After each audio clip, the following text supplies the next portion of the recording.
Kembali lagi di channel YouTube saya Neurotalk bersama saya Dr. Adisti, spesialis saraf. Kali ini saya akan membahas tentang sakit kepala. Sakit kepala ini mungkin sudah diderita oleh hampir semua orang.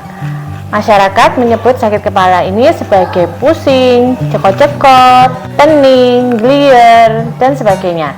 Secara garis besar sakit kepala dibagi menjadi dua, yaitu sakit kepala primer dan sakit kepala sekunder. Sakit kepala primer adalah sakit kepala yang paling sering dijumpai.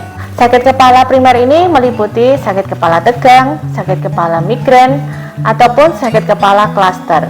Sakit kepala tipe tegang adalah sakit kepala dengan sensasi tegang atau kencang pada seluruh kepala.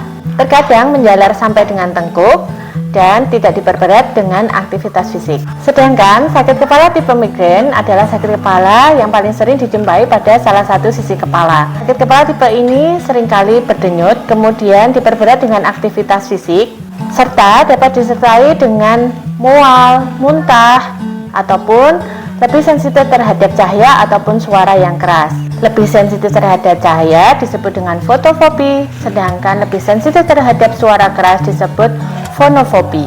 Yang ketiga adalah sakit kepala tipe klaster. Sakit kepala ini muncul pada daerah di sekeliling mata ataupun wajah dan dapat disertai dengan keluhan lain berupa mual, muntah, mata berair, mata merah, kelopak mata bengkak, hidung tersumbat, dan wajah berkeringat. Derajat nyeri kepala pada tipe klaster ini seringkali berat, sehingga pasien akan merasa gelisah dan tampak sangat kesakitan.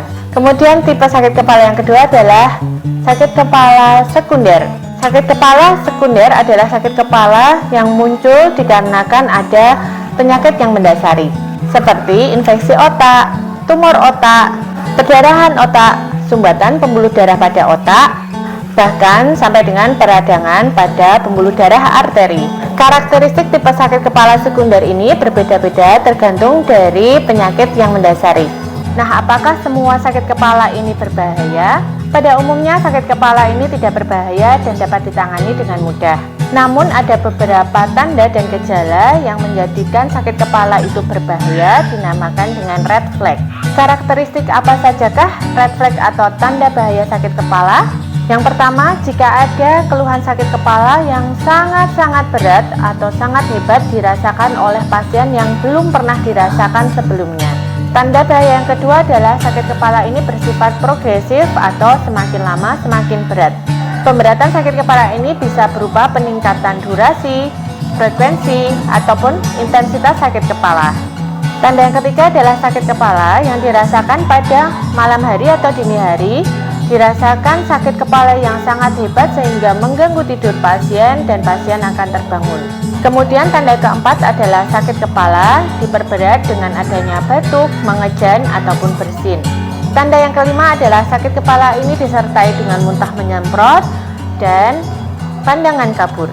Tanda yang keenam adalah sakit kepala yang dirasakan oleh pasien HIV atau AIDS, atau pasien-pasien dengan kanker, atau pasien yang sering menggunakan steroid.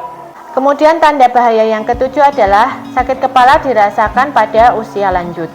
Tanda bahaya ke-8 adalah sakit kepala ini disertai dengan gangguan fungsi saraf lain seperti kelemahan anggota gerak, kesemutan separuh, pelo, ataupun perot.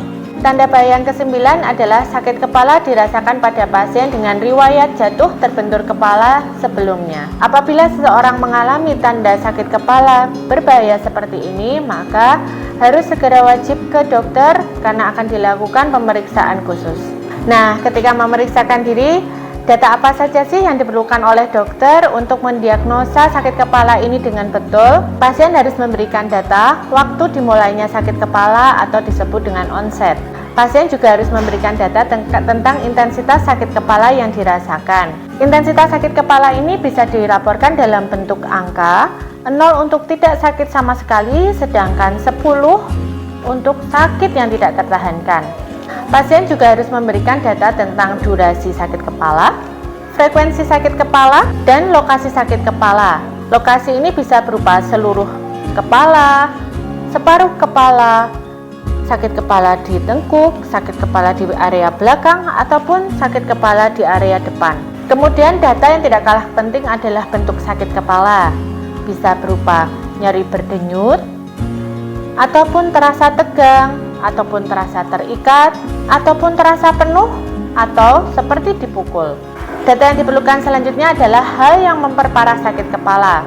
Misalnya, sakit kepala ini diperparah dengan suara nyaring ataupun cahaya yang silau. Kemudian, data selanjutnya yang diperlukan adalah hal yang memperingan sakit kepala. Seperti misalnya, membaik dengan obat warung ataupun membaik dengan tiduran.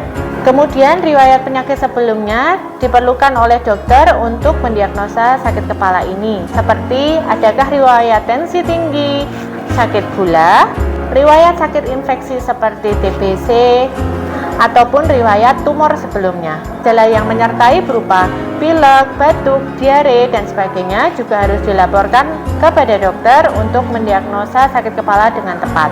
Nah, siapkan data-data tersebut untuk dilaporkan ke dokter ketika Anda memeriksakan diri dikarenakan sakit kepala. Semoga kita terhindar dari sakit kepala. Salam sehat.